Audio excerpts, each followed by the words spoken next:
अगर आपकी बातों में रत्ती भर भी सच्चाई थी तो आज चुनाव आचार संहिता लगने की इंतजार क्यों कर रहे थे आप? ये लाचारी है या बाजीगरी है, ये दिल्ली की जनता भली भांति समझ रही है। आज जो कुछ भी आम आदमी पार्टी ने किया है, ये इनकी उच्छृंखल, उद्दंड और अराजक प्रवृत्ति का सीधा साधा उदाहरण है। मुख्यमंत्री आतिशी जी को पीडब्ल्यूडी ने 2 नए आवासों का प्रस्ताव दिया था, जिसमें एक राजनिवास रोड पर और दूसरा दरियागंज। इसलिए सरासर झूठ बोल रहे हैं कि वो मुख्यमंत्री का आधिकारिक आवास है। क्या बेहतरीन शीश महल में पढ़े लिखे आदमी ने क्या बुद्धि का इस्तेमाल किया है। ज्यादातर जो बिल्स बने हैं वो 9.5 करोड़, 9 करोड़, 9.25 करोड़, यानी सब 10 करोड़ से नीचे रहने वाले हैं। आम आदमी पार्टी से हमारा सीधा मानना है, आप घर में क्यों घुसना चाहते थे? क्या कुछ सामान इधर उधर करना चाहते थे? आज पार्टी कहती नजर लागी राजा तोरे बंगले पर। सारी की सारी नजर उनकी बंगले के ऊपर लगी हुई है। सारे मंत्रियों की नजर, सारे सांसदों की नजर सब बंगले पे लगी है। आज 8 जनवरी 2025 को जबरन मुख्यमंत्री आवास पे पीडब्ल्यूडी मिनिस्टर कह रहा है। मैं उनसे पूछना चाहता हूं, अगर आपकी बातों में रत्ती भर भी सच्चाई थी तो आज चुनाव आचार संहिता लगने की इंतजार क्यों कर रहे थे आप? कल तक तो पीडब्ल्यूडी मंत्री महोदय के हाथ में सब कुछ था। यह लाचारी है या बाजीगरी है, यह दिल्ली की जनता भली भांति समझ रही है।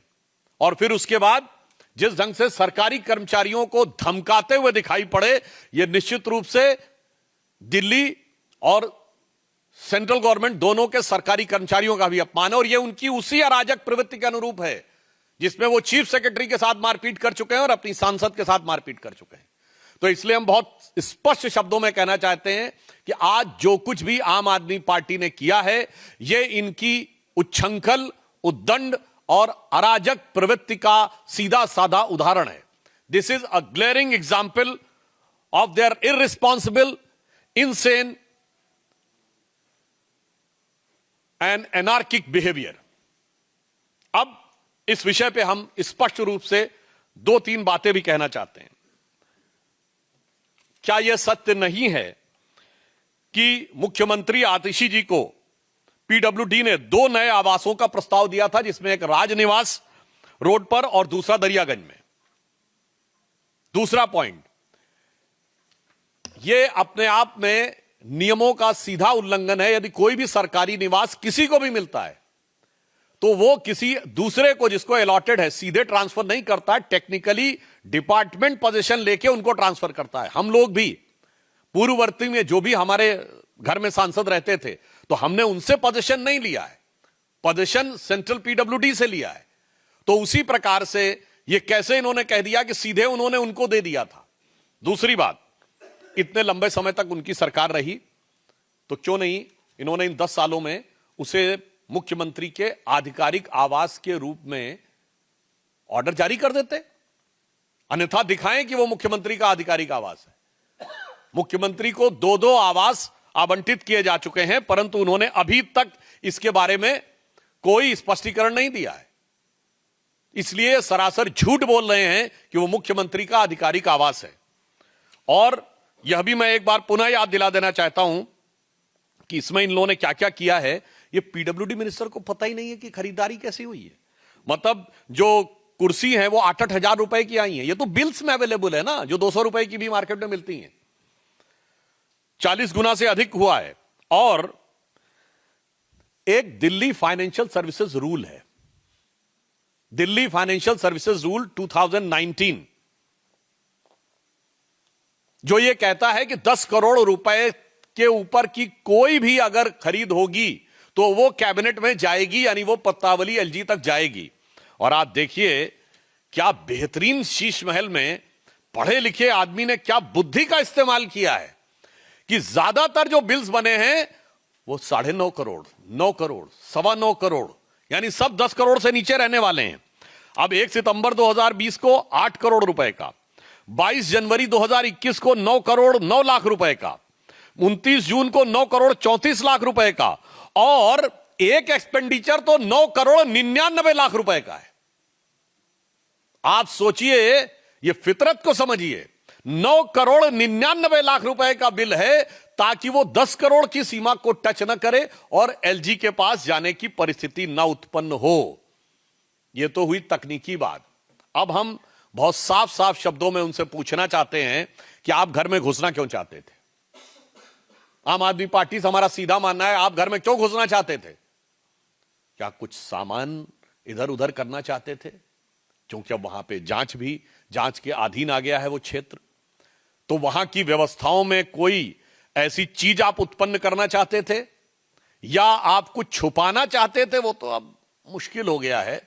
मुझे लगता है कुछ उठाना चाहते होंगे या बिगाड़ना चाहते होंगे, क्योंकि पूर्व में इस देश में ऐसे उदाहरण मिले हैं जब पूर्व मुख्यमंत्रियों के आवास में से कुछ उठाया या उखाड़ा गया है। तो मैं आम आदमी पार्टी से पूछना चाहता हूं कि आप कुछ उठाने या उखाड़ने की फिराक में तो जबरन घुसने की ये घबराहट, बौखलाहट या खिसियाहट तो नहीं दिखा रहे थे। और दूसरा मैं पूछना चाहता हूं कि ये जिस प्रकार का आचरण दिखाने का प्रयास कर रहे हैं, उससे एक बात बहुत स्पष्ट है कि आम आदमी पार्टी को अब अपनी पराजय दिल्ली में दीवाल पर लिखी इबारत की तरह साफ दिखने लगी है। अन्यथा यह छटपटाहट और यह घबराहट और यह बौखलाहट उनके आचरण में दिखाई नहीं पड़ती। और फिर मैं यह भी उनसे कहना चाहूंगा अंत में कि आप कितना भी प्रयास कर लें, मतलब ये तो वो पार्टी है, मतलब ऑन द लाइटर नोट अगर हम कहें, वो ये जो पहले ये गीत गाती होगे, पुराना गीत था ना चाहूं घोड़ा गाड़ी, ना चाहूं बंगला गाड़ी, ना चाहूं हीरा मोती, केवल जन लोकपाल केवल हमें दे। आज पार्टी कहती नजर लागी राजा तोरे बंगले पर, सारी की सारी नजर उनकी बंगले के ऊपर लगी हुई है, सारे मंत्रियों की नजर, सारे सांसदों की नजर सब बंगले पे लगी है। तो हम स्पष्ट रूप से यह कहना चाहते हैं कि अब आम आदमी पार्टी की स्थिति वो हो गई है, केजरीवाल जी की स्थिति यो हो गई है। भ्रष्टाचार का जो भीषण और विभत्स प्रदर्शन इस शीश महल में हुआ है, उससे दिल्ली की जनता ठगी हुई महसूस कर रही है। और आम आदमी पार्टी जो कुछ कर रही है उसको हम ये कहना चाहेंगे कि अब जो चेहरे से ही जाहिर है, छुपाएं कैसे? यह आम आदमी पार्टी के लिए है कि अब जो चेहरे से ही जाहिर है, छुपाएं कैसे? तेरी मर्जी के मुताबिक नजर आए कैसे? घर सजाने का तसव्वुर हुआ बात की बात, अब तो मुश्किल है कि इस घर की हकीकत को छुपाएं कैसे?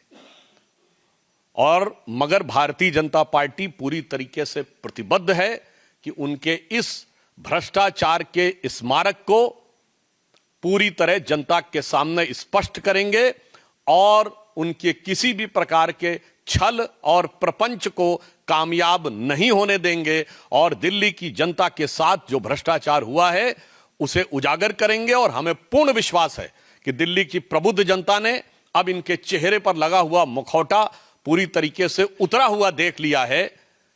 तो अब इन चुनावों में जनता इनको उपयुक्त, प्रभावी और करारा जवाब देगी। धन्यवाद। देखिए, इस विषय की ऑलरेडी जांच चल रही है। चूंकि यह मामला ऑलरेडी जांच के अधीन है, यही तो हम पूछना चाहते हैं। यह आज आया विषय क्या है आम आदमी पार्टी से? यह विषय तो 1.5 साल से चल रहा है। क्यों नहीं आपने तब कहा कि आइए देख लीजिए?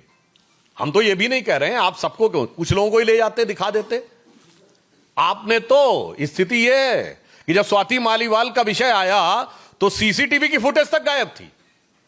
जो आज कह रहे हैं अंदर आइए सब दिखाएंगे, इससे समझ में आता है कौन नाटक कर रहा है और कौन हकीकत कर रहा है।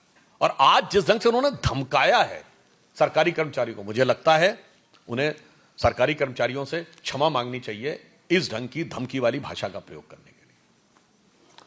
और वैसे मैं एक चीज जो मैं पहले भी बोल चुका हूं, मैं उसको रिपीट कर देता हूं कि इनका चरित्र कैसा बदला है। 27 अक्टूबर 2013 का केजरीवाल जी का ट्वीट है शीला दीक्षित जी के बारे में। उन्होंने कहा है कि मैंने सुना है कि दिल्ली के, ये 27 अक्टूबर 2013 और टाइम देखना हो 4:55 पे उन्होंने ट्वीट किया था, जिसमें वो कह रहे हैं कि दिल्ली की मुख्यमंत्री के घर में 10-10 एसी लगे हैं और मैंने सुना है बाथरूम में भी एसी लगे हैं। कौन भरता है उनके एसी का बिल? और आगे वो कहते हैं मेरा कलेजा कांप उठता है। वाक्य को गौर करिएगा, कलेजा कांप उठता है यह सोचकर कि दिल्ली की 40% जनसंख्या जब झुग्गी झोपड़ी में रहती है तो कैसे कोई मुख्यमंत्री ऐसे आलीशान बंगले में रह सकता है।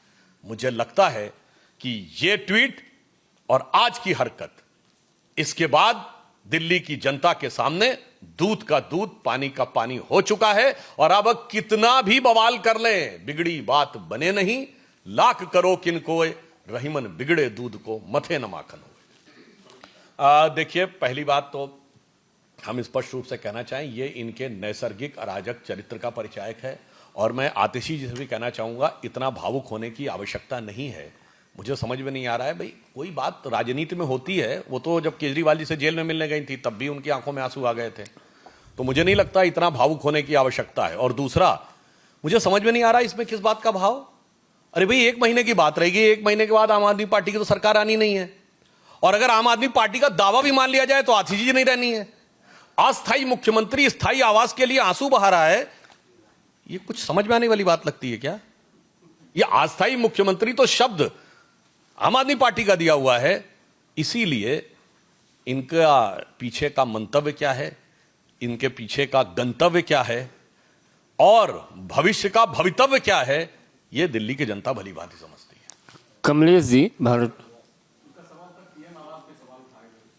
देखिए, हम एक बात कहना चाहेंगे, यह भी इनकी राजक प्रवृत्ति का प्रतीक है और ये तो बहुत दावा करते हैं ना पढ़े लिखे मुख्यमंत्री हैं, IIT ग्रेजुएट हैं, IRS ऑफिसर हैं।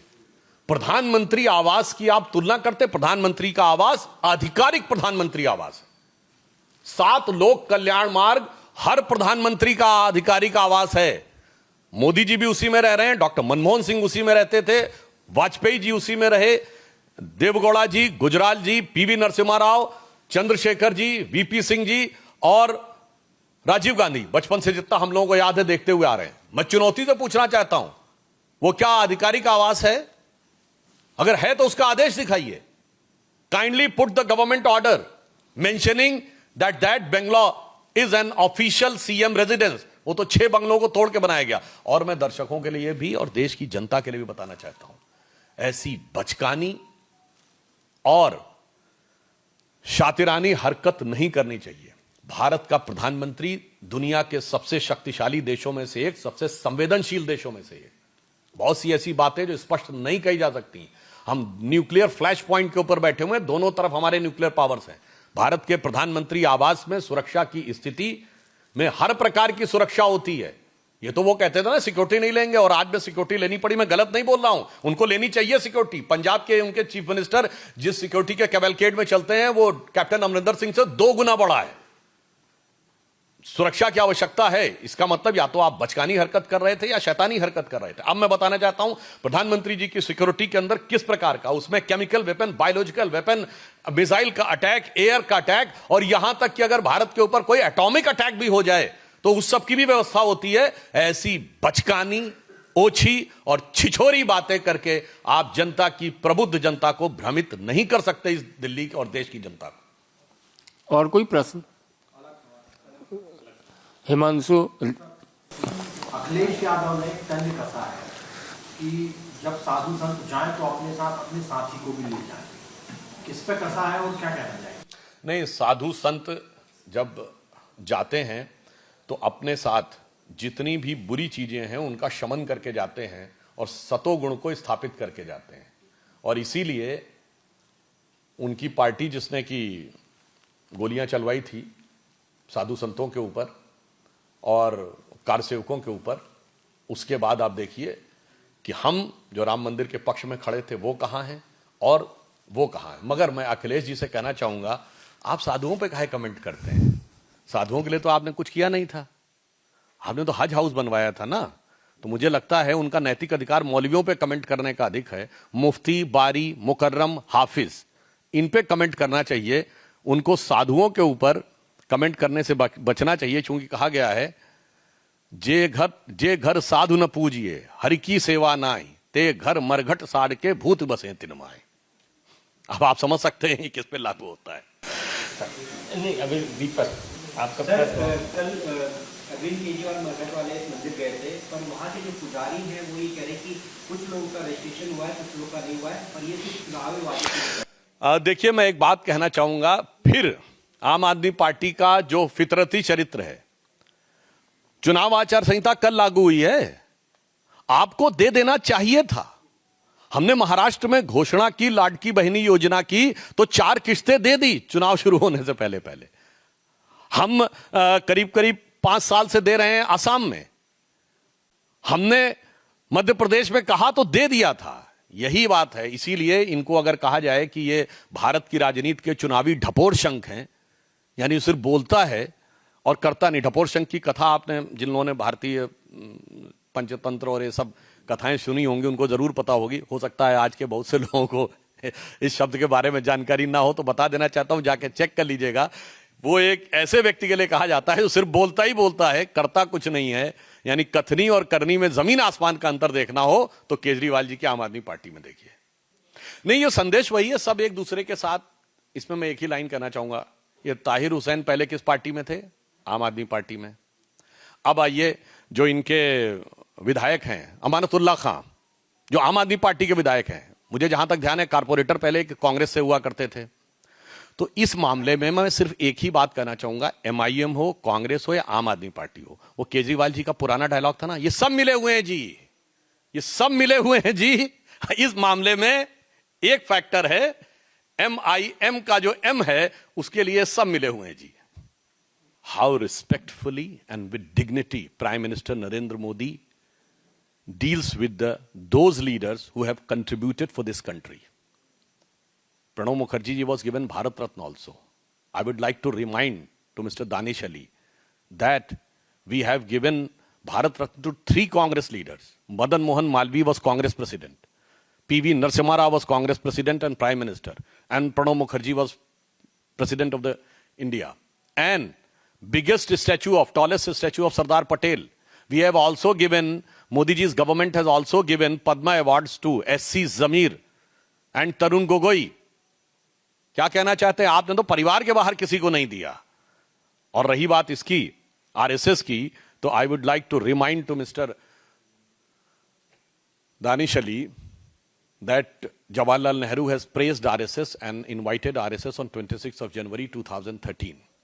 And Mahatma Gandhi has praised RSS. And he has said that I has been taken to RSS camp by Sri Jamnalal Bajaj, and he went to Wardha camp of RSS, and he said that the RSS which is practicing discipline and untouchability को जैसे दूर करके रखा, this is प्रेजवर्दी। और ये संपूर्ण गांधी वांग्मय के खंड 89 में है, पेज नंबर भी होगा तो बाद में बता दूंगा। ये महात्मा गांधी का लिखा हुआ है। तो मुझे लगता है गांधी से बड़े राहुल गांधी के शिष्य लोग बनने की कोशिश ना करें, गांधी नेहरू से बड़े बनने की कोशिश ना करें। संविधान की मूल भावना ही वन नेशन वन इलेक्शन की थी। पहले 4 चुनाव 51 के 57, 62 एंड 67 तो वन नेशन वन इलेक्शन पे हो रहे थे। परिस्थिति तो उसके बाद जगी, और क्या हुआ था आपको पता है? 67 के बाद गड़बड़ क्या हुई? राज्य सरकारें क्यों बर्खास्त हो रही? अंतरात्मा की आवाज का आह्वान किया गया था इंदिरा जी के द्वारा, और भारत के इतिहास में अपनी पार्टी के प्रेसिडेंट कैंडिडेट को हरवा दिए थे, नीलम संजीव रेड्डी को। और फिर अंतरात्मा की आवाज ऐसी जागी कि धड़ाधड़ राज्य सरकारें बर्खास्त होती रहीं, कभी इस गवर्नमेंट को, कभी उस गवर्नमेंट को, कभी इसको। और मैं याद दिलाना चाहता हूं संविधान की मूल भावना कहने वालों को, 1980 में जब कांग्रेस लौट के आई, 9 अपोजिशन की गवर्नमेंट्स को, केवल स्टेट गवर्नमेंट्स को इस आधार पर बर्खास्त कर दिया गया कि आपकी सेंट्रल में पार्टी हार गई है, तो you have lost the moral ground of ruling the state. And then they are talking about हमारी 3 सरकारें 6 दिसंबर 92 को उत्तर प्रदेश की समझ में आता है, ये राजस्थान, मध्य प्रदेश और हिमाचल क्यों बर्खास्त की गई थी? इसलिए हम कहते हैं संविधान के मूल भाव को समझे होते और उनके अंदर थोड़ा सा राष्ट्र प्रेम का प्रादुर्भाव होता, तो ये जो दुर्भाव दिखाई पड़ रहा है उनमें, वो नहीं दिखाई पड़ता, और ये जो दुर्गति दिखाई पड़ रही है शायद इससे वो बच जाता।